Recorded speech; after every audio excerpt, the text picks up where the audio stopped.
And we're live. Hello. Hello, all. Welcome. It is Thursday afternoon, Generational Change. I'm Jen. I'm Peter, and I need a haircut. Like, I really need one. That's the third time he's told me that. Yeah, it's gotten a little too. As you can imagine, it's gotten what's keeping fluffy. me up at night. It's a little too fluffy. I've been very concerned about your hair. Meanwhile, a shave would be in order.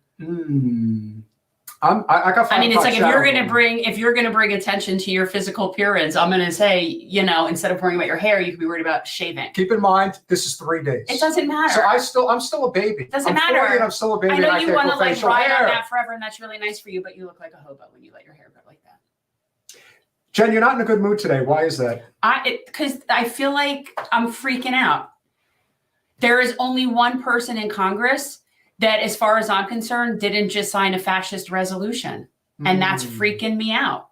Yeah, they're trying to not cover one person who didn't sign a resolution declaring that anti-Zionism is anti-Semitism. So in other words, we are going to declare a revolution that is just factually incorrect, by definition, completely factually incorrect, completely untrue. And they all signed it, except for one person. And who was that one person? Thomas Massey, because he's the one person who, even though he's libertarian, is truly a principled representative. He says what he means, and he means what he says. They signed a resolution. It would be like if they all signed a resolution saying 2 + 2 = 5. It doesn't? It would be like that's what this feels like to me. Like they just all signed a resolution. Not only is it not getting attention, it is by no means getting the amount of attention that this is the new McCarthyism. And I feel like it is being spearheaded by none other than our esteemed representative. You're an anti-Semite, and you're an anti-Semite, and you're an anti-Semite. Well, and it's like, you're basically branding people and scaring people into complying with an offensive genocide by telling them it's a defensive act. That's what's happening. And I will not be gaslit about this. I will not be gaslit about that. And no one else should be either, people. The information is it's out there. Everybody should be outraged that their congressperson would actually sign a resolution declaring that anti-Semitism and anti-Zionism is anti-Semitism. That only leads to an increase in real anti-Semitism. That's all that's going to do. You want to keep conflating Jews with oppression of the Zionist state? You are only creating more and more anti-Semitism. That's how brilliant your work is, person who's heading up new commission into anti-Semitism, which to me sounds very, very similar to like the House into the Un-American Acts, or what was it back in the day with McCarthyism? The House Commission on you know what I'm talking about, the McCarthyism. Yeah, well, it's like to find out who was a spook and who wasn't, or all these just various. I am telling you, people, this is not the way to go. Yeah, it is not the way to go. It is scary. First of all, it's been horrifying to a lot of people that our states actually have anti-BDS legislation on the books, essentially saying that if you choose to speak out using your financial resources against the state of Israel in any way, we can keep you from getting certain contracts with certain municipalities in the state. No other country, we don't have something like that about China. We don't have something like that. Like, that's not a thing. So the fact that you have to so proactively do that, to me, indicates that you really are fearful that the facade is falling apart. When you have to keep trying to do it by military and force, and you have to be gaslighting people, you're losing. You're losing. But it's so frustrating to me. And so now they all just, and by the way, it was only a few months ago that they signed some resolution that basically swore an eternal oath to Israel, saying Israel is not a racist state. Israel is not an apartheid state. We swear forever and ever to be besties with Israel, XXOOO, right? So they all signed that not that long ago, but that wasn't enough. Now they need to actually sign a resolution that is just non-factual. If you say that anti-Zionism is anti-Semitism, and what's really frustrating is Jerry Nadler stood up and said something about this. He did. But then he ended up signing it. So so in other words, for people in Congress, you're a congressperson, and somebody puts in front of you to sign something that says 2 + 2 = 5. And they say to you, and if you don't sign that, we're going to primary you. Now, whatever the reason is that Rashida Tlaib voted present, or it was done in proxy. She's done enough. This isn't her fight. Yeah, no. As far as I'm concerned, and there was like 20 representatives that didn't even vote. By the way, anybody who votes present shouldn't be an option. That shouldn't be an option. Okay, that shouldn't be an option. You're not paid to be present. You're paid to legislate. You're paid to actually do. Right. And anybody, the people who voted present, pathetic. Really pathetic. What does that mean? Well, that was it. It was only one present vote. It was from Rashida Tlaib. I thought there were a few other people were there people that abstained? 414 votes altogether. 412 voted yes, 1 no, 1 present. The 1 present was Rashida Tlaib, and there were 21 votes that were not. That just abstained. That's what I'm talking about. That's the coward. That's the coward. Now, of course, they call it abstaining from the vote, but the people who abstained from the vote are considered those who actually voted no, which is why they put out the entire bracket of the 17 progressives in Congress, including AOC, Ayanna Pressley, Ilhan Omar, Cori Bush, Summer Lee, and the like. But why didn't they vote no? Don't know. That is what I would like to have an answer to. If somebody has a logical answer to me as to why you wouldn't vote no, but you would abstain. Well, apparently... Are these people paid to abstain? Well, apparently Representative Jamal Bowman is the first of the members of the squad, if you will, that does have a primary challenger from AIPAC. The gentleman, he's basically... he is so transparently a hired gun and nothing more that when they created his website for him to run for Congress, he only addresses that he's running to represent Westchester and not the Bronx. That's not a mistake. That's done on purpose. And this is kind of where we're at. We're at a point now where the entire system is exposing itself. It is showing not just the cracks, but the sunlight is breaking through. I just don't understand. I don't understand. Why would you abstain and not vote no? I don't understand how everybody can, other than Thomas Massey apparently, thinks it's okay to just have factual inaccuracy in a resolution and just all get on board with that. It's really scary to me. Well, this is really scary. Okay. Look at all of the presidents of the Ivy League institutions that are now basically doing a mea culpa about how guilty they are for allowing their students to express their First Amendment rights because they don't support what's going on in Israel.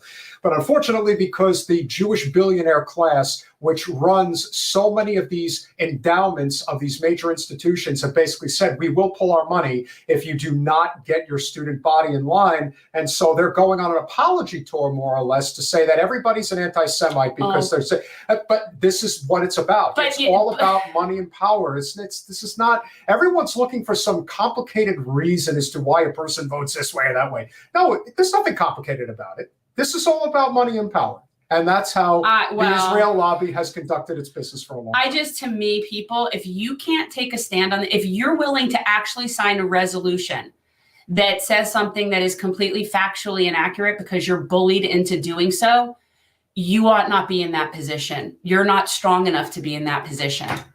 That's what I think. Because I can't imagine any other way that you would look at something that you know is factually inaccurate, because all you have to do is look up the words. This isn't rocket science, people. It's just factually inaccurate. Apparently, Jerry Nadler, was he one of the ones that abstained? I believe he did, but I don't. Okay, so wait, power there, power to the abstaining, right? Whatever. But it's you know pathetic. What? But you have said before, and this is where I'm not as upset about an abstain vote, is because at the end of the day, there was no stopping this from passing. No. You know what? I have a huge problem with an abstain. Yes. Okay. You're there to take a stand. You are there to represent your people. If you are not, they're not paying you to abstain. Like it's so cowardly. If you can't stand up for your people, then why do you think you should get to still stay there to defend your people? This is such a, it's just crazy. This is crazy. Why don't we speak to somebody who actually is not a coward, but actually a hero? Somebody who has actually served our nation and has served it admirably in what was considered and still considered, in my opinion, the worst quagmire in the history of military battle in not just the 20th century, but probably ever. And that, of course, is the Vietnam War. And somebody who was able to obtain the rank of colonel in the United States Army, was also the chief of staff to Colin Powell, and has been speaking truth to power against the overreaching influence of the military-industrial complex. And who better to speak on it than somebody who has literally put their life on the line for this country and actually wants people to better understand how this works and how we can fight back. Colonel Larry Wilkerson, welcome to Generational Change. Good to be with you. Hi, it's nice to meet you. Good to meet you both. I have been following you on videos, like, as you know, on different news shows from the Real News Network and different places for a long time. And I must say that you are extremely prescient. You definitely had, I don't know if you recall this particular video, and 2 years ago it was posted, and it was you basically saying, yeah, Israel will cease to exist, right? Like this cannot continue to go on. And that was 2 years ago, the video. But in reality, you've seen this coming for how long now have you been seeing what was going to happen is what's happening in Israel right now? There were shades of it and indications of it as early as the first term of George H.W. Bush around 1989. But he was a very experienced president, and he put his foot down, and probably the last U.S. president to do so. There hasn't been one since, and told then Tel Aviv, essentially, get out of my bailiwick. I don't want to have anything to do with you right now. I'm going to fight a war against Iraq. I'm going to take Saddam Hussein's army out of Kuwait, and I'm going to end, just like the UN mandate told me to do. And I don't want you interfering. And then when Saddam Hussein shot some Scuds at Iraq, he reinforced that. That really made Israel angry. That's why he lost the 1992 election. They poured their money through AIPAC into Bill Clinton's campaign and defeated him. Ever since then, it's almost been what George W. Bush in the Oval Office in 2004 said formally to Ariel Sharon. He said, nothing's worked for the past 45, 50 years. Roadmap, two-state solution, peace plan, all of that has failed. So it's over to you. Sharon looked at him with an expression of bewilderment and said, what's that mean, Mr. President? He said, I mean, it's you. I'm not going to bother you. I'll back you to the hilt. I'm not going to bother you. Ever since then, and with Netanyahu coming in, of course, leaving finance minister and coming in to be prime minister, you got Satan himself coming into Jerusalem now. And ever since then, the United States has just stood back and done whatever Israel's bid it to do. Yeah. And at this point, it's so obvious to me how the lobby is working. I mean, it's so clear, like we see the man behind the curtain, and yet we just now, like you heard us talking about, they just signed a resolution in Congress saying that anti-Zionism is anti-Semitism. This is their weapon of choice. The ADL kind of led the fight on it. They are one of the most bigoted, Nazi-like organizations I've ever encountered. It got to the point where Powell wouldn't even let the head of ADL come into his office at the State Department. He was so angry with him. Colin Powell's views are much the same as my own. He just was a little more circumspect about expressing them. And it was from a point of view of military necessity with regard to Powell. After all, he was a 4-star general before he was Secretary of State.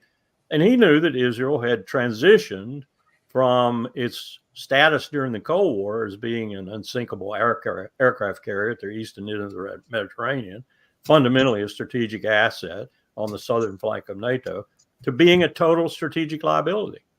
They are no asset at all now. In fact, they are a bad, grievous liability because they suck us in to the things that they do, not only to the damage of our international reputation, which has already taken huge licks from torture in Iraq and Afghanistan and Syria and Libya, and you could just go on and on. They're just rendering body blows to it right now.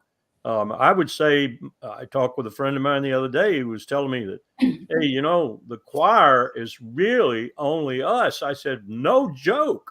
The global South in particular, but most of the rest of the world, some 4+ billion people, think we're insane. And when you have that sort of thing happen, people mobilize against you. They build pacts, they build allies, they put together consortiums, they do all manner of things, but they will bring you down. And that's what we're creating in the world right now. We're creating a host of enemies. Yeah, I've been watching that for a while. So let me add, I was thinking about this recently, and I often say this phrase, you know, pigs get fat, hogs get slaughtered, and it's something that I say and pertains to a lot of stuff.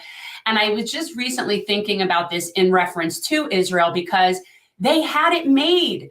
They had it made in 48. They could have just had the Jewish state. They could have just had and left well enough alone. And they just couldn't do that. They just couldn't do that. So do you, I mean, am I reading this wrong? No, you've read a part of it right that has now become the major, if not the sole part of it. Most of the Jews coming out of Europe and forming the original state, not all of them. We've got some kernel of the kind of terrorists we have in charge today. And I use that term very circumspectly because they were the worst terrorists in the world at the time. They killed the British and blew up hotels and all kinds of things. But the majority of the people were communists, leaving, or ex-communists, leaving Hitler's pogroms, Hitler's Holocaust, whatever, leaving and looking for safety. And they formed kibbutzes, and they were happy. They were a socialized state. Netanyahu has said, publicly said in English, I know what we were in the beginning, but we're not that anymore. We're a capitalist state. We're an economic powerhouse, and we're going to keep on that track. Well, he's right. They're a predatory capitalist state. Having learned from the United States, they have surpassed us. They're a vicious state that will sell arms to anybody. Our enemies, they sell arms to all the time. They will do anything. Mark Rich proved Netanyahu's character when Mark Rich broke sanctions, UN sanctions on Iraq, bought oil from Saddam Hussein, and shipped it to Israel at discounted prices. And he was put in jail for it. He was put in jail for it. And guess who pardoned him in an ignominious act at the very end of his presidency? William Jefferson Clinton, because he knew Mark Rich had had a hand in getting him elected in his first term. Colonel, I look around at what's going on right now, and I almost feel like, in a way, you know, they always say the night is darkest just before the dawn. It does seem to me that while things are getting progressively worse, I think that we've reached a point of no return when it comes to major corporate political powerhouses like ADL and AIPAC. I don't think there's any coming back from this. I think that the overwhelming majority of the electorate now looks at them as the real problem and the plight of why we aren't able to have nice things in this country. They in particular are obviously a huge part of why we have such a messed up foreign policy. Do you agree that as bad as things are right now, there is going to be a period of enlightenment that is going to follow where their power is not going to be what it once was, especially because of the lengths that they are now going to try to silence people from disagreeing with what they're doing? I always try to find at least some optimism in events in the world. And I would like to subscribe to what you just said. But I guess I've just been here too long and witnessed this too many times and seen how things get swept under the rug, and they particularly get swept under the rug for Israel. And let's just look at what's happening right now. Netanyahu, I think, stumbled into this. I have not seen enough evidence yet to convince me he designed it. He stumbled into it, much the way we stumbled into 9/11, the neoconservatives in particular. It was their Pearl Harbor. Well, this is his Pearl Harbor. His intent was to eradicate the Palestinians or push them out of the West Bank, Golan Heights, East Jerusalem, and Gaza, slowly but surely. Now he's been given the opportunity to eradicate them, and that's what he's doing. He's either going to kill them, and he is doing that mightily well right now. Men, women, children, UN workers, anybody else that gets in the way of his bombs. Oh, as Gideon Levy is always pointing out, our bombs. He's doing it. and he'll push the ones he can't kill in southern Gaza into the desert, and to hell with that. And he'll push the others into Jordan out of the West Bank. He's already been conducting pogroms almost daily in the West Bank with Ben-Gvir and his stooges. They're now arming them with first-class military weapons. They were using pitchforks, shotguns, bows and arrows, whatever they could come across. This is the settlers under Ben-Gvir. Now Israel's arming them with Uzis and other type weapons. So he is going to eradicate the Palestinians, period. Yeah. I mean, they're not even keeping it a secret, which is why it's so strange to me that in this country, there's people arguing about this, like whether or not it is or is not a genocide, whether or not they are or not entitled to this level of self-defense. Like these people are actually arguing this. And so as somebody who has served in our armed forces, what do you say to the people that legitimately think that this is a form of fair self-defense to get their hostages back? Well, it's preposterous. It's as preposterous as our making torture official national policy in 2002. We'd never done that in our history. We'd tortured people in the Philippines and Vietnam and elsewhere. But we'd never had a president of the United States make official United States policy torture of other human beings against the very convention at the United Nations that we helped to get passed, and against the 1948 Geneva Conventions, as well as every other aspect of humanitarian law. So that's where we are now. We're at a point where if we don't take some kind of significant action to stop this, then we're just as guilty as Netanyahu. And that's Gideon Levy's point. I listened to him one time. We both gave speeches at the National Press Club in the same couple of hours. And mine was, is Israel a strategic asset or a strategic liability? And I came down very emphatically on the latter. But he gave a speech that still resounds in my memory. He talked about every child that gets killed by that 250-pound Mark 72 bomb coming off the wing of that F-16 is your fault too, looking at his audience of U.S. citizens. He's right. He's absolutely right. We are enabling this. Yeah, well, we justify it. And we know that the people that tend to push that propaganda and that narrative, the people that I know of, they actually do believe that Israeli lives are more valuable than Palestinian lives. And so for them, it's worth it because they say, well, Hamas is hiding there and they use their people as human shields and all of that, as if Israel doesn't use human shields, as if every person that's living in a settlement in the West Bank isn't some sort of a human shield. But, this is the narrative that they're pushing, and it's so successful here. It's very frustrating. Colonel, you look at the New York Times. Every time I read the New York Times, I want to tear it up and burn it. They are so careful. They're just a mouthpiece. They're just a mouthpiece now for the MI6. There's no getting around it. That's right. Money, my late grandfather, who was very important to me, he served in World War II, and he always said, money talks, justice walks. That's how it works. And that was a much more noble cause than obviously what Vietnam became. But you look at anything that's happening right now, and it's a perfect transition because I have always had a great deal of concern about our current president. I didn't know to what extent that I thought that this was going to become a problem. And now it's really becoming a serious problem because thankfully a number of senators, including Bernie Sanders, to his credit, who voted no on the endless war spending in both Ukraine and Israel. So the president of the United States decided to say this at a presser just yesterday. It's important to see the long run here. He's going to keep going. He's made that pretty clear. If Putin attacks a NATO ally, if he keeps going, and then he attacks a NATO ally, where we've committed as a NATO member that we defend every inch of NATO territory, then we'll have something that we don't seek and that we don't have today. American troops fighting Russian troops. American troops fighting Russian troops if he moves into other parts of NATO. Make no mistake, today's vote's going to be long remembered, and history's going to judge harshly those who turn their back on freedom's cause. He may not be completely lucid, but he's lucid enough to tell you that, I'll start World War III if you don't give us some money. Like, that's what did you... That was nonsense, too.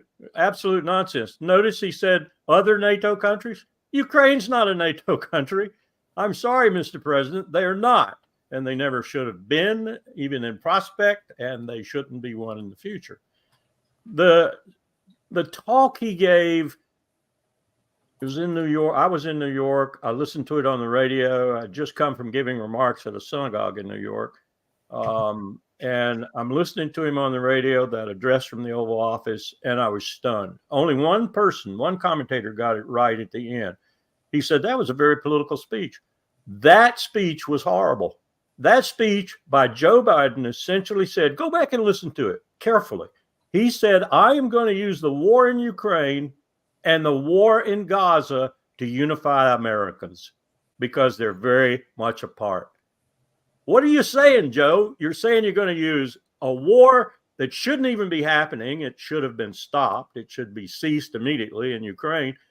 And a war in Gaza that's even more horrible to unify the American people? Because he prefaced it with remarks about how we're so divided. What was he doing? He was giving a political speech and saying, vote for me. Don't vote for Donald Trump. That's the problem. But I'm going to use these wars and all this death and destruction to solidify you so I can get reelected. I lost Joe at that point. I would never cast another vote for Joe Biden. I've known him for 29 years. I'd never cast another vote for him. Yeah, we're with you on that. But that was despicable.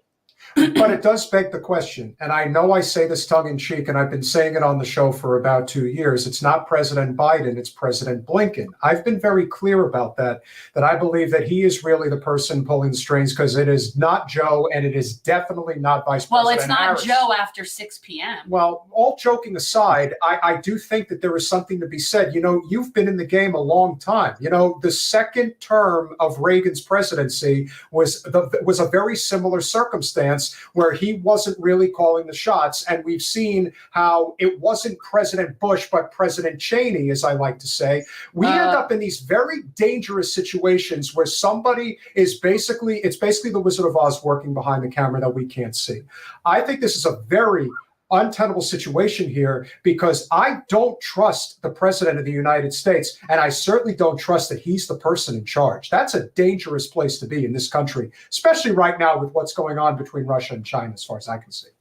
Yeah, I've referred to him as winking, blinking, nod, nudge being Victoria Nuland. And I think you're right. There are people manipulating Biden, if you will. And they are manipulating the most powerful component in any president's suitcase at this particular time, and that's the prospect of being reelected or not. They've got a great motivation too. There's every prospect that Trump will be back.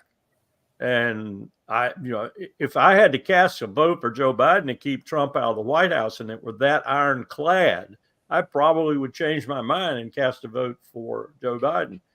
Because that's a scenario I don't want to contemplate.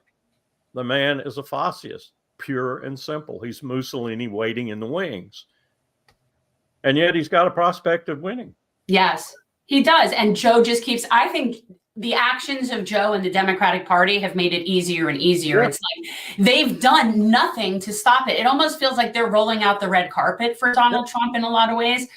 And what's so interesting to me, and I've been a registered Democrat since forever, basically. I'm 52, so since I was registered to vote.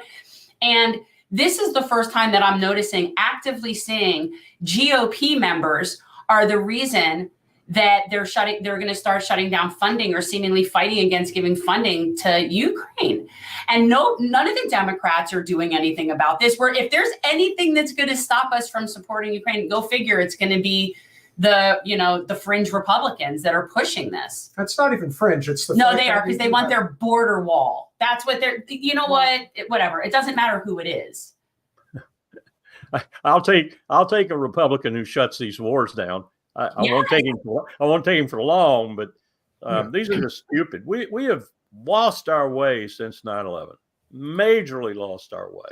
We cannot. Let's look at Biden's remarks about China, for example. And this is definitely not off subject. His remarks about China are so bellicose that if I were Xi Jinping, I would have changed my entire focus with regard to what the United States might do to me. But let's look at what that means. Our army right now is so tiny, it couldn't fight China in a single province.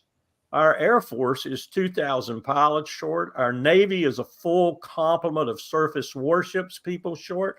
Donald Trump talked about 350 ships. Utter impossibility. We can't get the people. The propensity to serve in the United States is lower than it's been in our history. It's 9%. People do not want to serve. Ask questions. Why?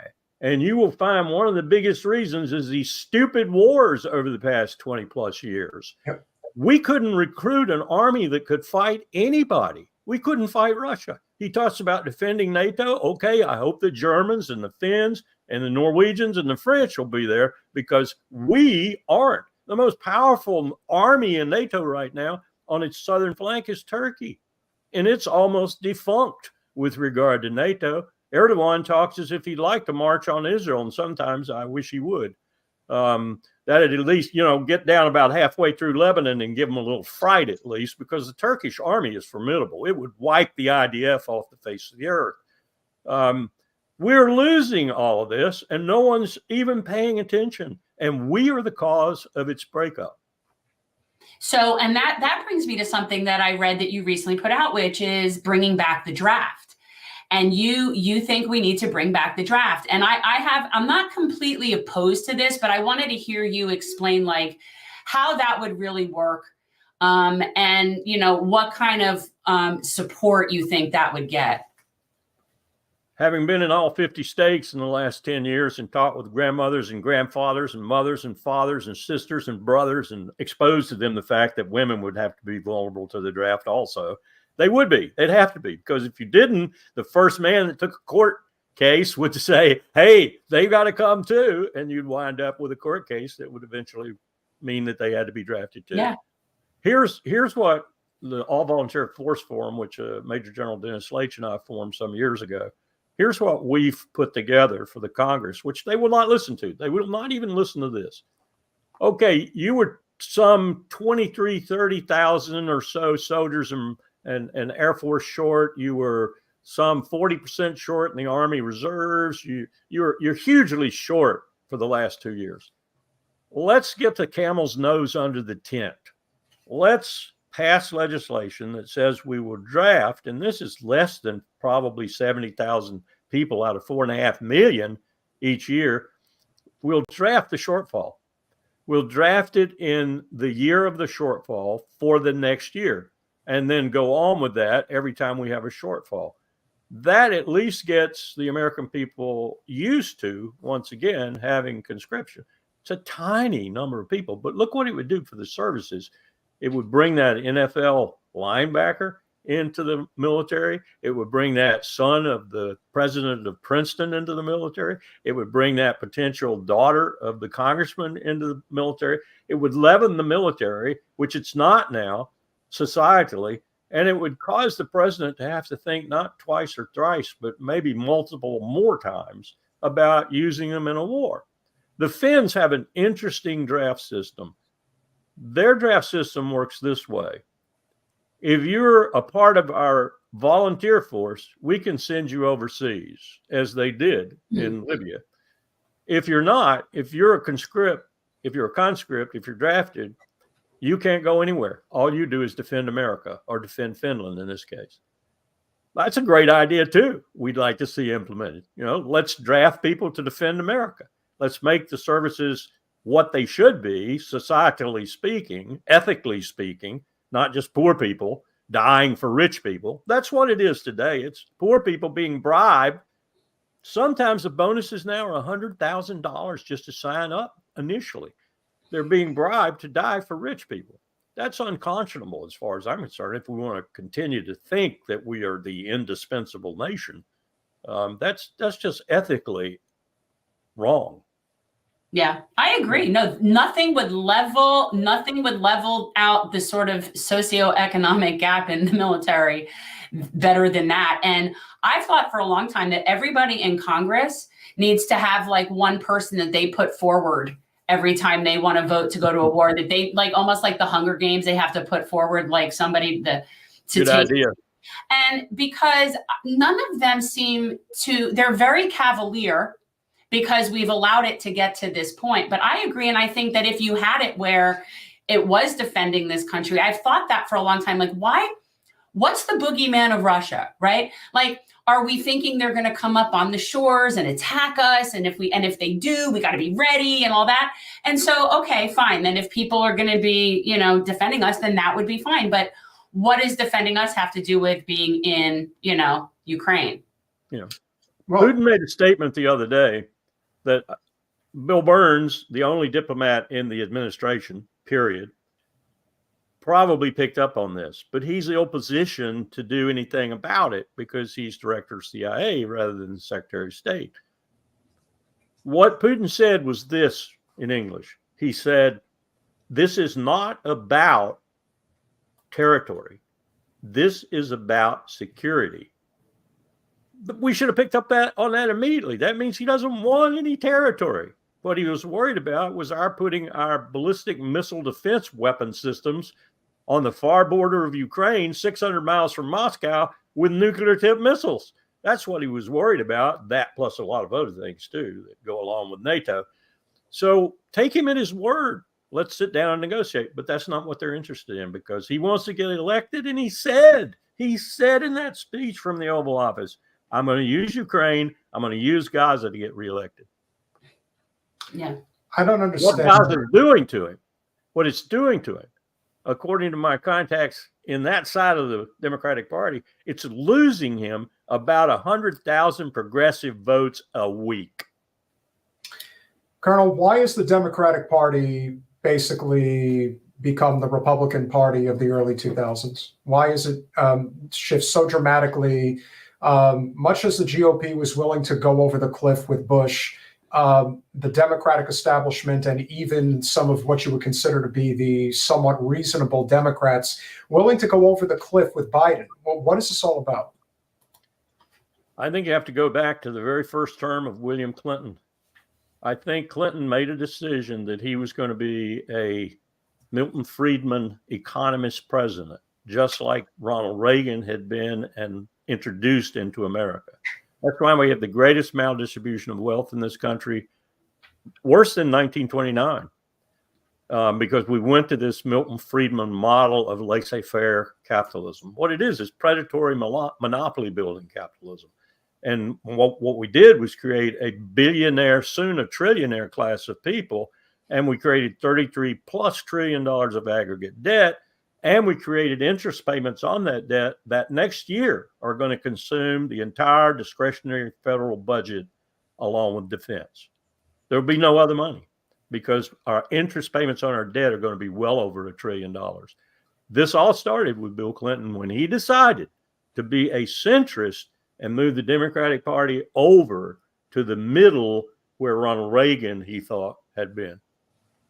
Well, we're subscribers to the idea of modern monetary theory, but there is something to be said for the devaluing of the dollar and the fact that the money has become concentrated into such few people's hands. And that is directly correlated. I mean, look, when I look back at Reagan's presidency, there's good and bad, but of course the bad is really bad, specifically his breaking of the labor. Obviously, the firing of the air traffic controllers broke labor in this country. Still suffering from that ATC firing. Amen. Today, we got an accident rate just waiting to stare us in the face because of that. Yeah, no, I mean, listen, anytime you get on an airplane, you never know, especially one that's, kind of on the fritz. And then, of course, you deal with, what happened, with the fairness doctrine being overturned in 1987. That's what gave rise to the likes of, Rush Limbaugh. And then ultimately you segue into, when you have Clinton's presidency and everyone's like, well, he did all this stuff with Newt Gingrich. I'm like, yeah, he did things with Newt Gingrich, but he did a lot of stuff with just the Democrats. He got NAFTA. He got normal trade relations with China. He got the crime bill. He did all of this stuff. Telecom Act. The Telecom Act was with Newt Gingrich, but okay. There's still something to be said for how dramatic the DLC, the third way Democrats, have completely destroyed the party of labor, because that's what the Democratic Party is supposed to be. You're supposed to have a party of, if we got back to the days of Kennedy and Nixon, where you had a party that was the party of labor and a party of management, we would have so much more of a balance in this nation. But today, we literally have two parties of corporate management, and it's only getting worse. And I have to wonder, what's the breaking point? Like, at what point do we say enough is enough? I'm wondering if we're heading in that direction. How do you see it? I see it physically that way. I certainly do. General H and I were talking about this last night. We don't know how we're going to escape this business of $1 trillion on the interest payments, $1 trillion for defense, and we're already spending about 1.6 trillion for security. If you take all the accounts into DOD pushed VA away from it because they knew what was coming. What was coming? A $245 billion budget for VA last year, and it's going to be $300 billion next year. So they were trying to get that cash cow off their back if they could, because they knew they were going to scream towards $1 trillion even faster. Well, they're there now, and the country's there. And we're not getting very much for it either. F-35, things like that are, that's what monopoly does. It builds crappy products for maximum prices. And that's what we're getting out of the 5 biggies right now. So we think that the crisis is going to come with this administration or the next, when we really do get into a situation where we really have to fight a peer power. And we're going to lose. We're just going to flat lose. The problem there, and these scenarios have been played out by people who do these kinds of simulations. The problem there is, let's say we got into a war with China, and we would lose the first 60 days for sure, and the American people would be exposed to casualties they've never seen before. Civil War, you have to go back to the Civil War to see these kind of casualties. World War II, everybody's dead. We think what the simulations are showing is that in that losing month or 2 or 3, even, as we tried to mobilize and we tried to do other things, we go nuclear, because the American people would not allow those kinds of casualties and that kind of loss to stare at them through the pages of the newspapers or on the internet or whatever, day after day after day. And the president would be hard pressed to withstand that. And so we'd go nuclear. My daughter made a statement the other day to me that was quite astute. She was a second lieutenant in the Army and then a Secret Service agent for 8 years. She's married now, a farm lady. But she said, "Dad, we won't lose in that kind of scenario. We will go nuclear." I hadn't even suggested that to her. She said, "We won't lose. We'll go nuclear. We'll be the first use. After all, we were the first users of nuclear weapons. We'll use them again. Then it's all over." Yeah. Well, I mean, and I think that, that's why this is also silly to me. This is why, again, and you know what, I bring it up again. My choice for Secretary of State is Dolly Parton. And I think that, quite honestly, without Jeff Bezos's money. Yeah, really. Well, yeah, I mean, but just the fact that these people are so thumping their chest, when at the end of the day, how far are you going to go with that? Because the fact that there's nuclear weapons on the table, to me, would take all the fun out of that. It's like, how is that fun? We all get dead, I don't see how that's remotely fun. And yet they're sitting there doing that, as if that's not a possibility. And it's really scary. I've had people whose responsibilities are quite large and who have demonstrated that they can manage and handle them, whether it's corporate or government or whatever, look at me and say, "I'm not worried about this. It's a climate crisis. I'm not worried about that. I'll be dead." Your children won't, and your grandchildren won't, is my riposte. Oh, well, that's their problem. Right. Yeah. You'd be surprised how many times I've heard that. Yeah, it's just bizarre to me, but it wouldn't be their problem. Once you start, dropping nuclear weapons on places, then you're going to get other people involved that also are going to start dropping nuclear weapons. The domino effect of that leads to everybody basically dead or living in fallout zones. I don't see how that ends any other way. It's tragic. It would be existential, I think. And here's another thing we've done that just boggles my mind. We have dismantled all the arms control treaties crafted during the Cold War, every one of them, from the ABM treaty to now. Vladimir Putin recently was talking about withdrawing from the CTBT, the Comprehensive Test Ban Treaty. Now, the only thing I can think of in a rational way that he might be contemplating, Xi Jinping is growing closer and closer to him, and he to Xi Jinping. Xi Jinping wants to build out his some 600 nuclear weapons to some 2,000 weapons. If he wants to do it fast, he needs really high-grade plutonium, ergo, he'll get Putin to give him some of his plutonium. The only people with better plutonium are the Japanese. Russians almost match them. And the scientists are there too. And he needs to test. Underground in Russia would be the best place to test. So is Putin now exploring the possibilities that his axis with Xi is going to allow him to test underground in Russia? This is a dangerous world now we're creating, and we largely have been responsible for it. So how does that feel like? I mean, you were like had a front row seat to the whole weapons of mass destruction, like you were right there when that was going down. And I remember I was a law clerk at the time in San Antonio. And I remember thinking, I don't believe that. I don't think that's true. I think that that's manufacturing consent. I don't think that's true. And now, of course, we are where we are with that. But like, how was that being on it? Like, where were you at that time?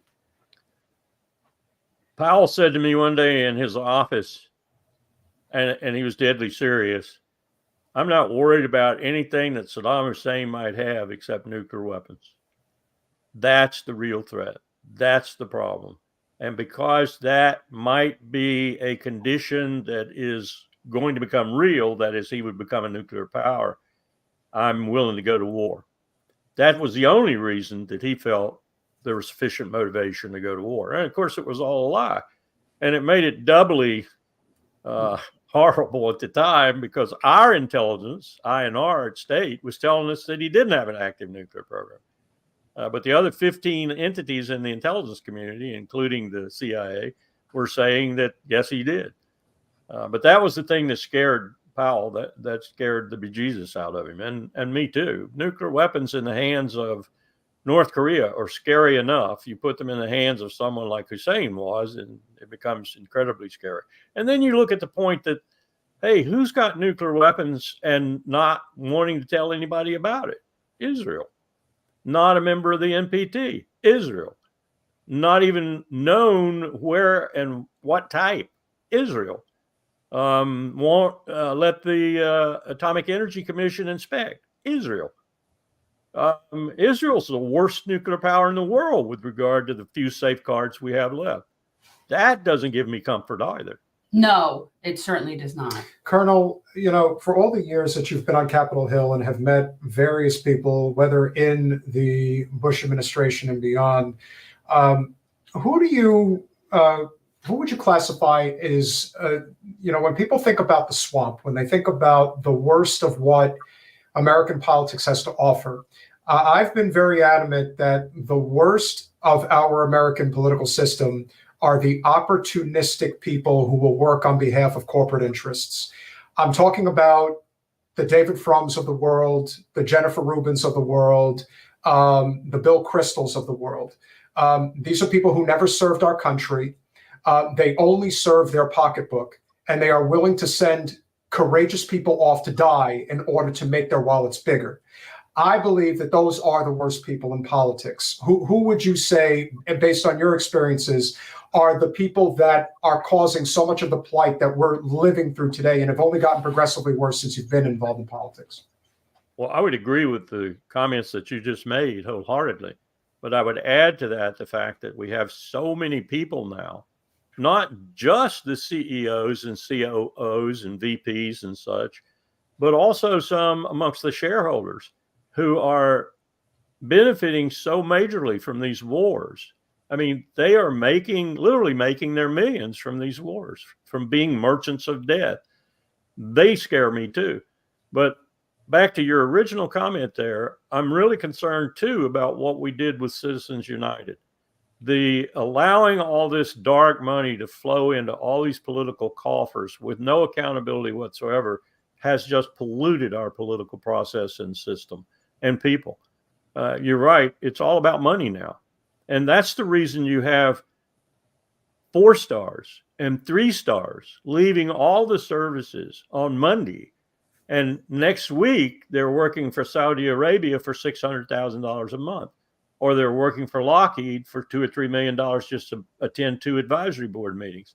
And they're making sure that what they did on the inside, buying the F-35, for example, remains a mainstay of the money that's being spent and earned by them in the company that they go to. This is unconscionable to me. I mean, Powell and I used to have some really nasty, poisonous words for the few that went through the so-called revolving door in our day. Now it's dozens of them. Most Americans don't know this. The man who ran the National Security Agency, General Keith Alexander, for 8 years, who did a lot of the things that we now look back on and that Edward Snowden revealed, we now look back on with some, fear, and we should, is working for Mohammed bin Salman. There's no law against that. Guess what he's doing for MBS, probably. You'll have to be a rocket scientist to figure that out. Well, people will play both sides. And yet Julian Assange is being charged with under the Espionage Act. Good point. Excellent point. Like, isn't that like, it's like a bizarro world. To me, that's so much more dangerous what you're talking about. And that's what happens. And yet the truth tellers are always the ones that get prosecuted. Well, that's why I fear we're losing our republic. It's really going by the wayside. And I'm wondering, what is the motivation of somebody like a John Bolton or a Mike Pompeo? Like, what is their motivation? Because they seem to be, I mean, we could take another hour talking about the CIA, but as far as I'm concerned, there is something to be said for people that are literally, there are people like the Bill Cristols and the Jennifer Rubins who are, they just want money. But then you get into people like John Bolton and Mike Pompeo. They're bloodthirsty. They're bloodthirsty. Like, they want people to be dead. Like, there is something to be said for that. I believe John Bolton is the worst person in all of politics. I believe he's a chicken hawk on top of everything else. But what is the motivation of somebody like him? I don't do psychology very well. I was going to say he's a psychopath. That's what I will tell you this. I will second your view of John Bolton. I walked into his office when he was Undersecretary of State for International Security Affairs and Arms Control with Jim Kelly, who was the Assistant Secretary for East I know who Mr. Kelly is, yes. We were very, very angry with John, and the Secretary wouldn't rebuke him, so we figured we were going to rebuke him. We got Rich Armitage, the deputy's permission to do so. He had just been testifying before the Congress and making public remarks that essentially went against even President Bush's policy at that point with regard to North Korea. And at the end of the conversation we were having with John, it was clear he wasn't paying much attention, and Jim Kelly's words were rolling off his back. I said something to the effect of, you do know that if we went to war, there are 250,000 American non-combatants in the greater Seoul metro area, and that many of them would be dead in the 30 or 40,000 casualties that occurred almost immediately, first 24 hours, if North Korea unleashed those cannons it has in the mountains just north of the DMZ. Even if they only fired 10 rounds each and then melted, still the devastation would be incredible. He looked at me and he said, knowing who I was, he said, I don't do war. That's your bailiwick. That's John Bolton. He was willing to risk a war with North Korea, and he was trying to provoke one. That's not. He didn't care about the casualties. No.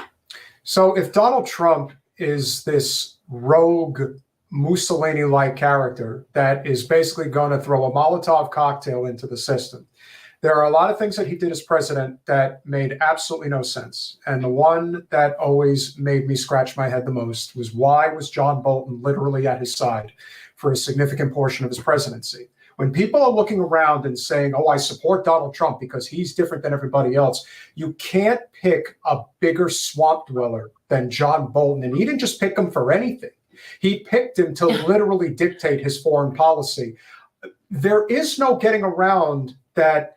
We have a military-industrial complex that more or less runs our country and especially runs our foreign policy. How is it that so many people are still having a hard time wrapping their head around that fact, especially when it comes to their unwavering support for Trump in his connection with Bolton. Bolton and Trump are, in some ways, a mystery to me, but in other ways they aren't. I understood why Ronald Reagan had 6 national security advisors.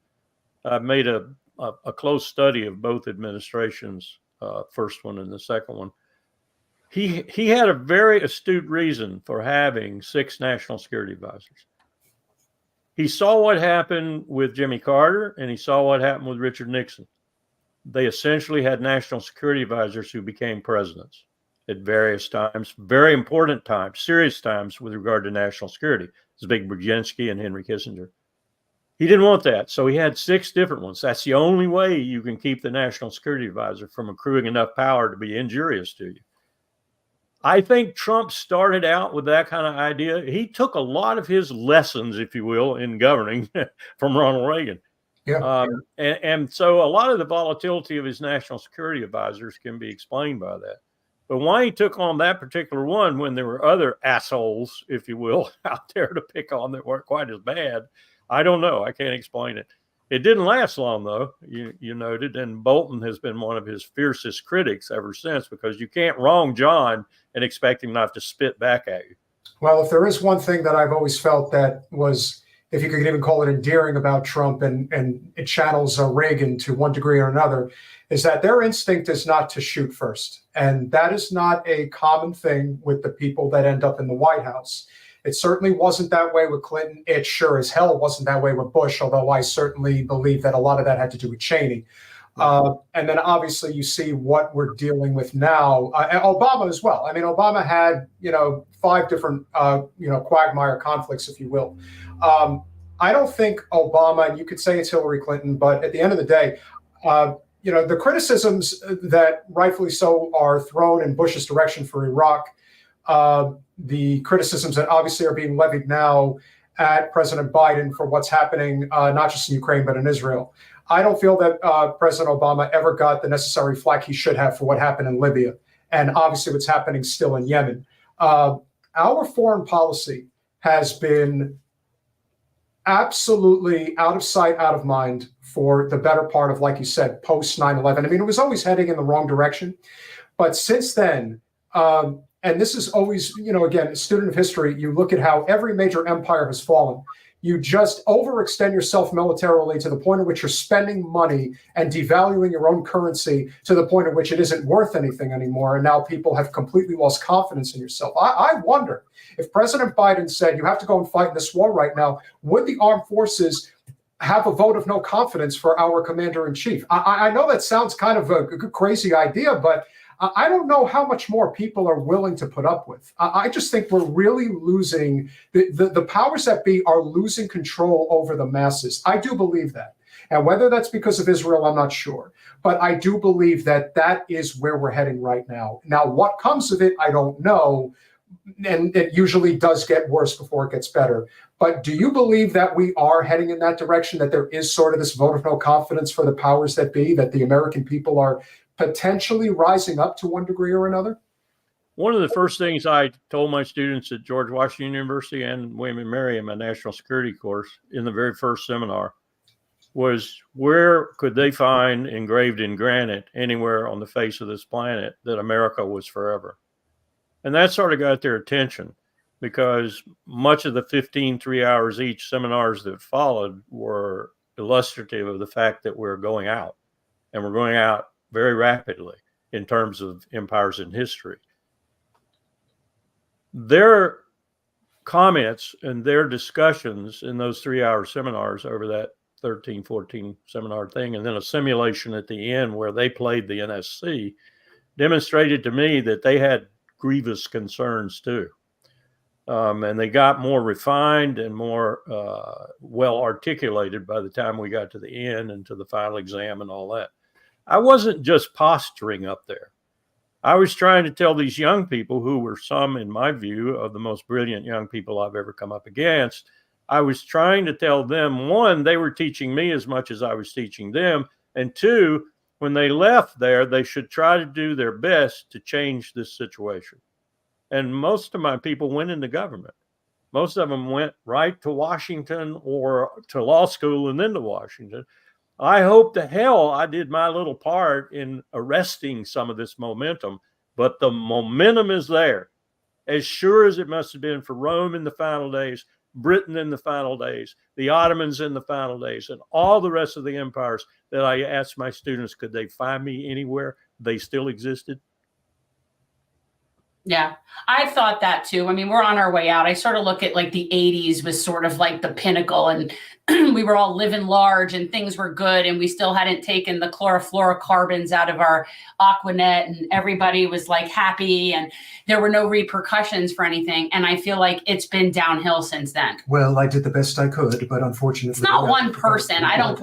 No, it certainly was my responsibility. And well, there's 340 million some odd people. 3,000 miles from one sea to the other sea, Mexico to Canada.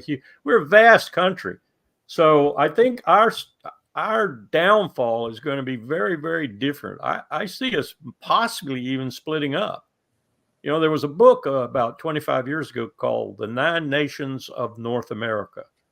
And what this political scientist did was he postulated how this would happen here, this would happen, and we'd have these 9 different, we'd be like Europe because we'd fall apart. We could not. They're cutting Florida off first. They're done with us. We're toast. Texas wants to go willingly. Oh God, Florida, they're cutting us off. Like, who was that? Yosemite Sam? No, Bugs Bunny. Bugs Bunny when he sawed off Florida. Right. Yeah. You know, it's not beyond the pale that we would break up. No, Florida, if any state is going to get excommunicated, I think it's going to be us. Colonel, we leave on this note. You know, you obviously have just met Jen for the first time. Jen ran for Congress in 2020 against none other than Debbie Wasserman Schultz, who I do believe, you know, a lot of people are obviously familiar with, you know, her role as the head of the DNC. But, you know, for years, I've always felt that the most not underrated, but the most underreported part of her reign as a congressional representative for 2 decades is that she is ready, willing, and able to do the bidding of the military-industrial complex. There is never a war that she will not be in favor of. There is never a military-industrial complex conglomerate that she is not willing to basically be bought off by. Yeah, there's never a budget she won't give an increase to. Whether it's Lockheed Martin, whether it's Boeing, whether it's General Dynamics. Oh, absolutely. One and the same. And if you look at all the photographs that she's taking right now with the heads of state, if you will, or any fellow elected representatives, you know, it's always the likes of Gottheimer or just recently Ted Cruz. It's not people that are representing us in our best interests. And I always believe that it's very difficult to run for political office, but I do think it's essential that while there are a lot of bad apples that are in the political arena, the ones that are the absolute worst, the ones that are leading us right over the cliff, those are the ones that people on all sides of the political spectrum need to band together and recognize that while we don't have a lot of control when it comes to electoral politics, we do have enough at the local level where we can make a difference. Being strategic is something I've always felt that, particularly on the left, has always been lost. And I think one of the reasons that's the case is because most of the left doesn't have any affiliation with anyone in the armed services.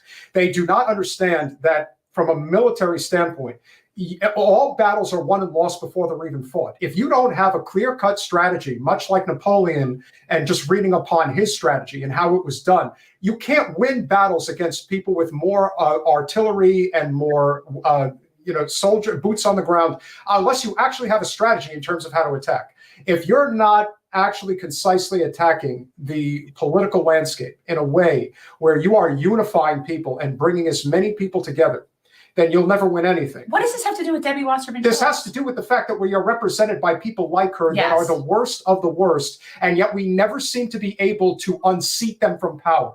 Because I think more often than not, we're not cohesively strategizing how to do that. Do you think that there is a possibility that we could cohesively work together to unseat representatives like Wasserman Schultz if we're willing to put our differences aside and really figure out a concise way to go about dealing in electoral politics at the local level? Well, that's precisely what Charles Koch's been doing for 35 years on the other side, if you will. and it takes money, and it takes organization. It takes willingness to accept failure here and failure there in order to build a bigger success. And his main success was Citizens United with the Supreme Court, but he's had lots of other successes too. So the answer to your question is yes, but where do you find the money, and where do you find the organization and the people to man it? That's it's hard. It's hard. It's slow going, and the left has been so brutally beaten down and defeated in this country. Like, they're still licking their wounds from 2016. And a lot of people have never really come back from that. I used to tell some of my Democratic friends, you're not ruthless. You're not sufficiently ruthless. They would say, what do you mean by that? Look up ruthless. Well, and now when I look at Democrats, like people, like we can just say, Bill Clinton and Barack Obama and Joe Biden, I'd say they're plenty ruthless. Yeah. I'd say that the Democrats have definitely crossed over that threshold. The Democratic populace, maybe not. Yeah. That might be true, but the people in charge. My late wife and I walked outside a Democratic fundraiser for Jim Webb, Mark Warner, and Tim Kaine. And we were out in the parking lot. This is the first time my wife, a Republican lifelong, and me, a Republican lifelong, had been to a major Democratic get-together like that. My wife turned to me in the parking lot and she said, these people are pretty nice. They're not like those bastard Republicans we're always with. She was right. Funny, because to me, and I say this all the time, like especially here locally, I would much rather go hang out with our local Republican clubs than go hang out with the Democratic clubs. I think it depends on where you are. I think that is reflective in it. And right. Well, that's true. There's got to be some sort of demographic component. Well, I mean, we're in South Florida. We're in Broward. It's a shit show here. And it really is. And it really is about the individual, Colonel, because if you look at the state of Kentucky, you have the very best representative of the GOP, in my opinion, in Thomas Massie. And you have the very worst of the GOP in representation in Mitch McConnell. So you have a good Democratic governor too, I think. Bashir's fine. And so to me, I think it really is about, again, you can't judge a book by its cover. It's more about, the content of one's character. I really wish we could live in a country where we didn't have to have parties, but that's neither here nor there. How can people find your work? It has been an honor as much as a pleasure having you on. Are you with Eisenhower Network? Yes. Yes, Eisenhower Media Network. Okay. Is that the best way to find you? I mean, I know you're always writing stuff. Like, do you have a certain publication that you're generally? No, that's the only one I'm affiliated with now. And someone asked me that the other day, and I said, well, I turned to video a long time ago. So if you just YouTube me, you'll find hundreds of. There's so much good stuff. You are like a plethora of so much information. I've gone back and found some really good interviews. Thank you so much for coming on and sharing your wealth of knowledge with us. I appreciate it very much. Surely. Thank you for having me. Absolutely. Thank you, Colonel. Much obliged. Take care. I feel like you can really learn a lot from those that have served, but especially those that have served in combat. And, all too often, the people that are just ready, willing, and able to throw us into war are people that have never served. That's why I think their kids should go first. It's always interesting. And we again, I feel like when you talk about somebody like Larry, he's, at an age where when he was originally with Republicans were Republicans, Democrats were Democrats, like things are so conflated now that I feel like I really want to just get rid of all the labels. That's what would make me so pleased, because I feel like we would be on the same page with so many things, and yet so a lifelong Republican. And you guys know I'm only a Democrat because I'm really held hostage here in Broward County. But even if you go back and you look at President Reagan and obviously the things he did domestically that were bad, his foreign policy for the most part was good. And that's, you can thank Bush for that. Gesundheit. Thank you. Firmware, great to see you. This is Panic. They are losing the PR worldwide. I know who you are, though. I know who Firmware is. They are also pushing rape. Well, again, and yes, Max Blumenthal and Aaron Mate have done great work, obviously, when it comes to these Middle Eastern discussions. But what you have to remember here is that the reason they did the same thing during World War II. They did the same thing during the Civil War. They have always done, everyone's a rapist and a savage and all that. Why? Raper. I said a raper. Raper, all that. And they do this because even if, again, Are there members of Hamas that have raped Israeli women? I'm sure there are. Are there IDF members that have raped Palestinian women? I'm sure there are. And you know why I'm saying this? Because there's always going to be outliers in every circumstance. And the reason that this has to be brought up is because, much like at the beginning, when it was 1,000 dead Palestinians, 3,000 dead Palestinians, 7,000 dead. Did you see that what they did to that? Did you see how they protested outside of Columbia University? My God, my feelings. This is justification for genocide. That's all it is. Yeah, actually, guys, I follow on YouTube a channel called Novara Media, and I believe they're out of the UK.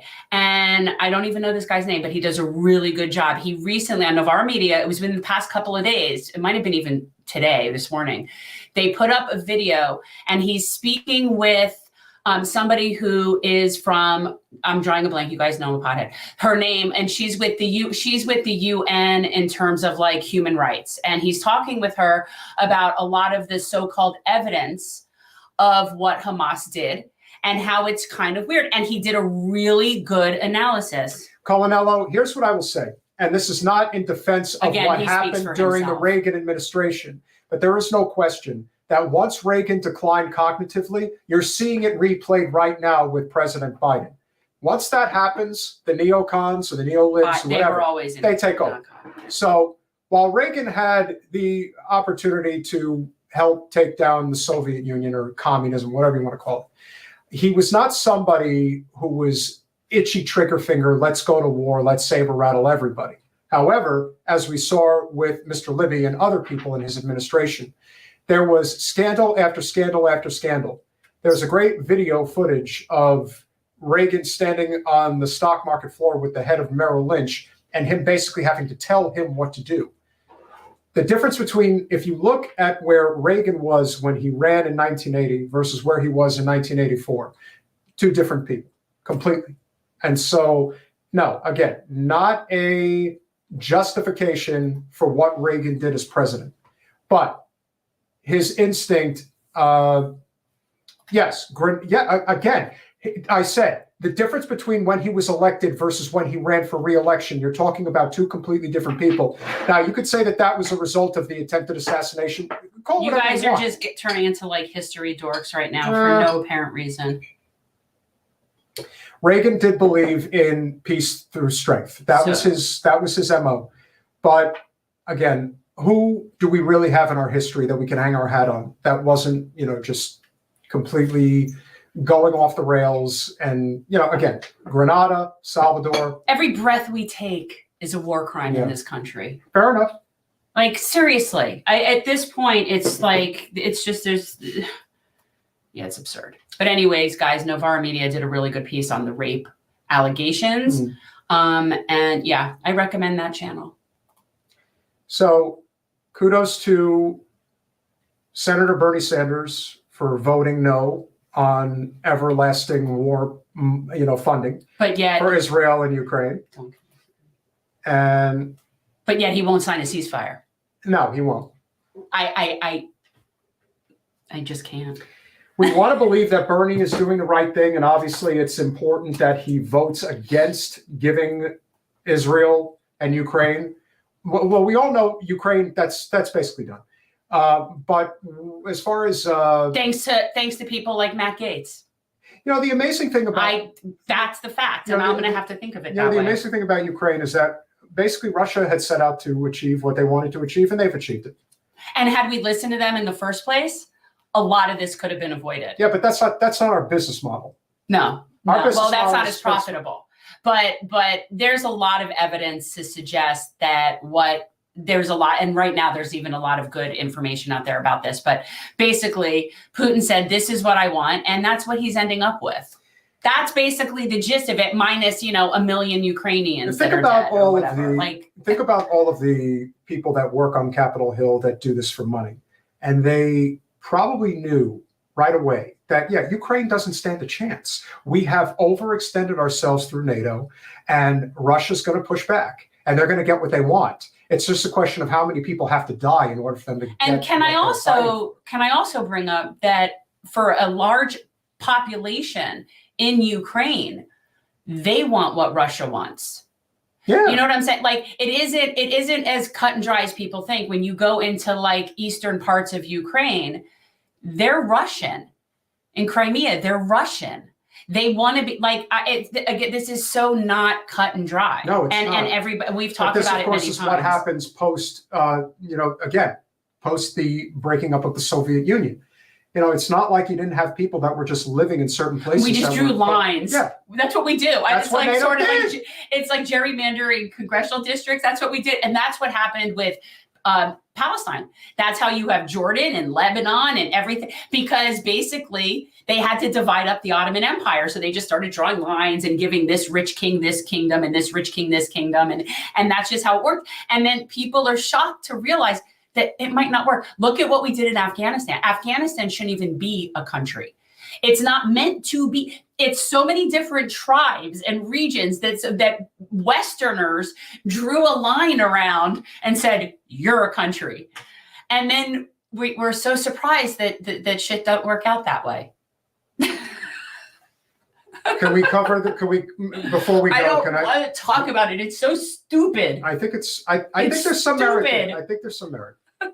He wants to talk about something stupid, guys. All right, so let it be stupid. Take from this clip what you will, but presidential candidate who we did not discuss with Colonel Wilkerson. This is also the kind of shit that gets us demonetized. So just be careful how you talk about it. Oh, I'm be careful with my words. Well, I'm just saying this is exactly the kind of shit that gets us demonetized. And now you've mentioned RFK, but you know. RFK has decided that he is going to be very transparent about visiting a certain person, not an island, but just a person and on their plane. He admits to being on their plane. A plane that's called the Lolita Express. Which is pretty damning, if you ask me. Now, we are going to play the clip. You be the judge, and then we will comment. Here we go. You weren't ever on Jeffrey Epstein's jet, were you? I was on Jeffrey Epstein's jet 2 times. I was on it in 1993, and I was on it and I went to Florida with my wife and 2 children to visit my mom over Easter. My wife had some kind of relationship with Ghislaine Maxwell, and this was in '93, so it was 30 years ago. It was before anybody knew about Jeffrey Epstein's, his nefarious issues. And I agree with you that all of this information should be released. And we should get real answers on what happened to Jeffrey Epstein and any of the high-level political people that he was involved with. All of that should be open to the public. It should be absolutely transparent. And, I don't see why any of those records would have any redactions in them. Why would we be hiding that from the American public? That's a good point. Why would you hide it? If he's willing it's to on the manifest, I'm sure. Just like how we know Bill Clinton was on the plane, we could find out he's yes, on the but plane. as the case, since that person unfortunately is not with us anymore because he decided that to take his own life. He took his own life. All of a sudden, all the people that apparently have been affiliated with going to Sands Island or was affiliated with anything that the two of them were up to in Palm Beach for all these years, for whatever reason, nothing's ever come of it.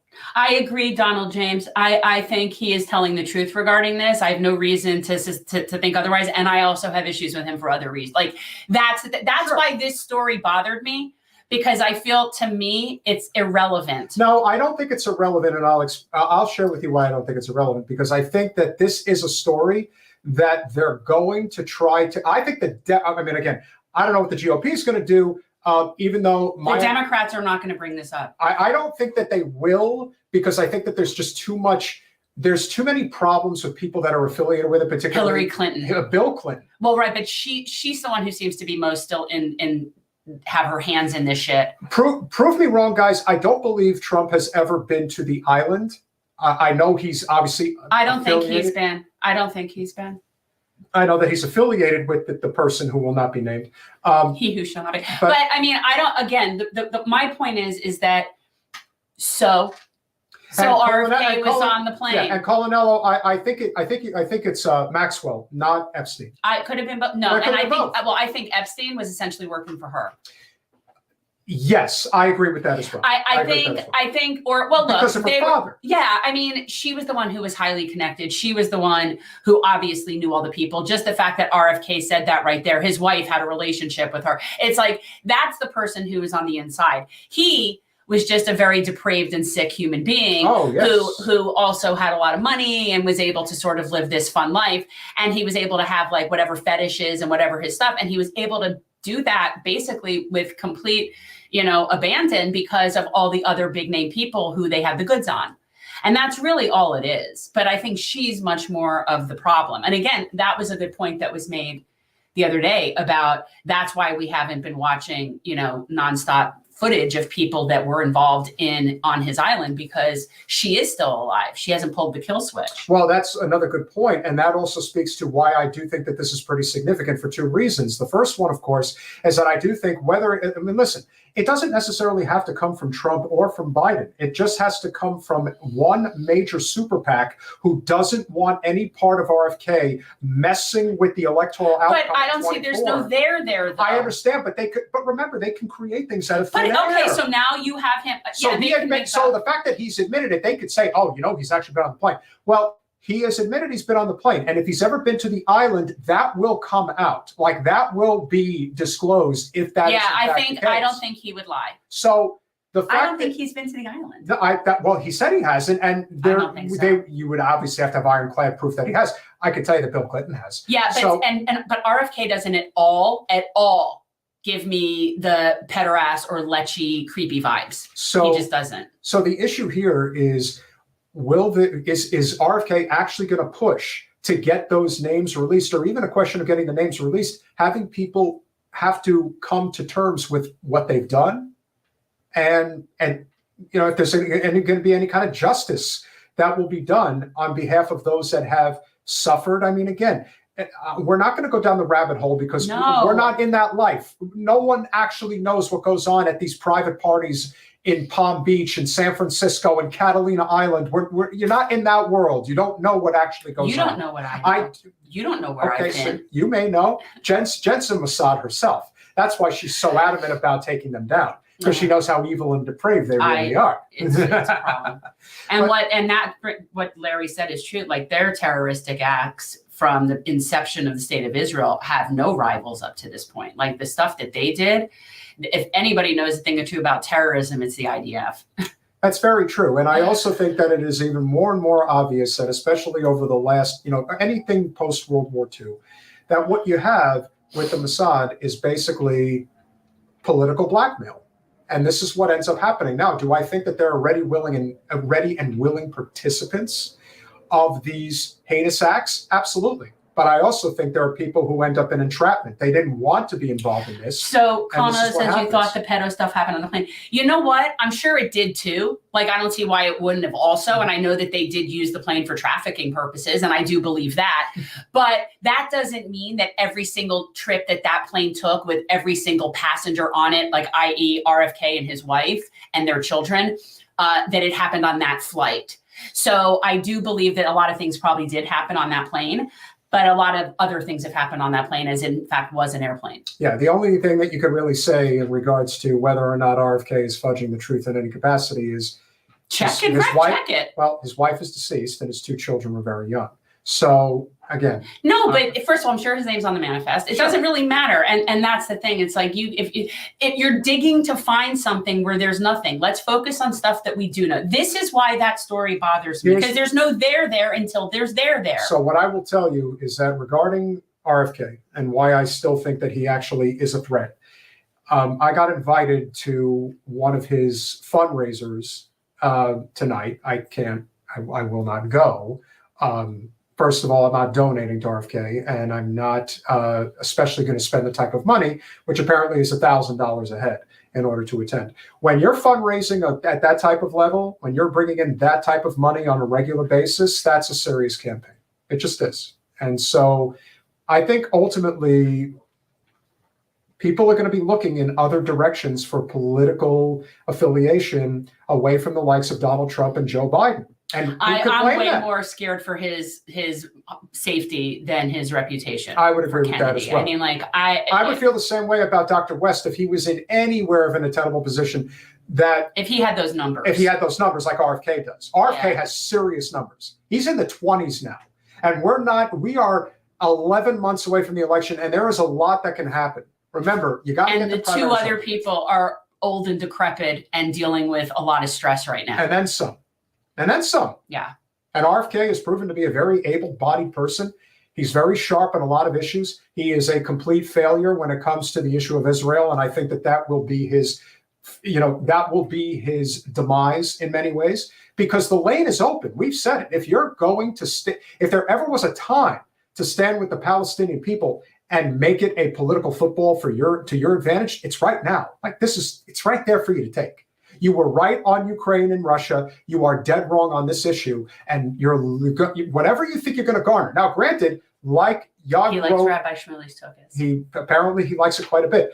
But as Yad Grove has pointed out, and this is where a lot of people stand, RFK is terrible in Israel, but he's everything this country needs in every other way. I don't agree. However, this is a sentiment that a lot of people are going to share. They're going to well, listen, I disagree with him vehemently on Israel, but you know what? If it's a question of him, Biden, or Trump, I'm taking RFK. If those are the three people that you were looking at, then I agree. I think that's it. But there are other people right now. That's the thing. This is a very unusual situation. Yeah, that is for sure. Guys, we can't thank you enough. Obviously, you ran all of our people. I did. Okay, absolutely. So guys. Shout out to Deborah Hendler if you're watching or listening or whatever, because she upgraded and she still was listed as a $5 patron. So I just want to. I know. So where is you she? Can edit it if you want to. Her name's Deborah Hendler. Deborah her? Oh, did I already do it? Maybe I already. Oh no, did there it. she is. No, there she is. Okay, we got two Deborahs. What is with the name? Yeah, see that? Yeah, I like how you put in Deborah and not Debbie, because it's just, I put in whatever they put. I know. I'm just okay. kidding. I'm kidding. Yeah. So anyway, shout out to Deborah Hendler. What is she now? She's 10. Oh, I know. It's very moving exciting. on up in the world. Yeah. So anyway, we got a new $10 patron, which is always great. That is great. Yeah, and we're remonetized for the time being. So thanks for that. Well, Jen thinks that we're going to be. Well, I think the end of it could be Monday, guys. So if you were ever going to super chat, now's the moment. No, I'm just joking. So on Monday, we're going to be speaking. Are we doing afternoon or evening? Afternoon. 1 o'clock. 1 o'clock. Okay. We will be speaking with Matt Taibbi, who yet again has been in front of the congressional committee starring our esteemed representative. It's just, I honestly do not know how and he almost seemed to have sort of lost it at one point. Did you see? He almost couldn't keep a straight face when she was asking him ridiculous questions that he was forced, and he almost couldn't keep a straight face. I don't know how he sits there, because he's there voluntarily. He doesn't have to be there. Well, because he knows that it's all for show. It's just a whatever. I am telling you, people, hear me now, quote me later. And you don't. If I'm ever anywhere voluntarily and somebody I'm there voluntarily for speaks to me. And if you don't like my music, you're right. And there's another issue. If he said, I support universal single-payer health care, done. Okay. Done. So can I finish my thoughts? Yes, I'm sorry. One more. And now I forgot what I was even going to say. Come on. You don't. No, I mean, I'm just saying, if I was sitting voluntarily in front of a committee like that, and the person who I was there helping, for whatever reason I'm there, spoke to me in the manner that our representative speaks to people, I get up and walk out. I will get up and I will not. Are you kidding me? First of all, how does somebody I'd have to be subpoenaed in order to tolerate that? I just want somebody who has to hear her wrath, give it right back to her. Be like, you are, first of all, fix your hair. You're a little troll. Reclaiming my time. Reclaiming my time. No. She's just such a nasty Oh my person. God, she's so vile. And the thing is, it's how do her colleagues sit there? People, I'm speaking to you if you sit on that committee with her. How do you sit there and listen to her? It's like fingernails on the blackboard, but none of the other people speak to the witnesses that way. They're not witnesses. I don't even know what you will be witnesses. because they're there voluntarily. So, they're there. And none of the other people on that committee speak to them in the manner in which she speaks to them. It's embarrassing. And damn, District 25, that's who's representing us. It's embarrassing. Jewish people, specifically Jews of South Florida, that is who is representing us. It is embarrassing. Groove, that is not correct. You are implementing a single payer universal healthcare system, which means simply you are removing the for-profit middlemen in between. He's not completely wrong, though. Okay, there are definitely things that could be worked out. We can definitely look. You have to take away the for-profit motive of the and even doing that, there's still other crap that goes on in bureaucracy and in government that makes things complicated. I agree. You need to have a transition period for the people that are working in it to, whatever. But he's right. There's a lot of scamming. There is just as much scamming in the public system and off the public system, if not more, than there is in the private system, which is also a big problem. Completely agree. So yeah, that's that. So we will be speaking with Matt Taibbi on Monday afternoon. And eventually, I will find my way to this podcast, and it will be a great conversation. I'd be very happy to talk with him. Look, he really, as far as I'm concerned, it needs to be properly educated about Israel, and that's a big deal. Yeah, it is a big deal. Yes, it was Debbie Wasserman Schultz. Well, keep trying. Smash that like button, share, subscribe, do all those wonderful things we ask you to do. Thank you all very much. Donald James, Travers Wolf, of course. Groove, you don't like my music. Teresa, of course, always great to see you. DJ McG, Carla Harrington, thank you for checking in. Firmware, thank you for your wonderful contribution. Firmware is also a new patron. Thank you. Well, I'll just. Okay, fair enough. Colinello, Ray J. Who else? Who have I forgotten? Anybody? We've had some people Nelson Ortega. You guys have been great. No, it's been a very lively chat. Not peak numbers, but again, No, but we always and also Donna Ross. Thank you very much. We've been kind of moving times around a lot lately. It feels like we have. And apparently nobody gets notifications. So yes, well, as Travers has pointed out, he again has signed up he clicks the bell, and that doesn't work. Well, does that automatically? It's supposed to work when you go live or when you upload a new video. Both. Okay, I don't. Anytime something happens, you're supposed to be notified, and you haven't been. But those are the breaks, and that's. I feel like Travers, just give me your number. I'll call you as soon as we're going live. If this was our living, maybe, but it's not. This is what we do because we care. Don't sell out from our sell out. We allow ads because it is nice for us to be able to have some money so that we could pay our producer and some other people. That's it. But no, sell out in terms of content. No, I won't sell out in terms of content, but I am prepared that Monday's discussion could really piss her off. And when that happens, things happen. But maybe we won't get demonetized. Maybe it'll be something else. I assure you, within a few days or a week of that interview, I will be able to report to you whatever the repercussion is that we will see. Do you agree with this name? What? Hold on. What name? I can't see it. Well, it's not. Yeah, we don't need to put that up. We don't need to make fun of names. We don't need to make fun of names, and we don't need to make fun of physical appearance. We really don't. It's unnecessary. Just as Nelson said, it's not quantity, it's quality. Absolutely. Thank you all. Smash that like button, share, subscribe. Appreciate you all. See you Monday.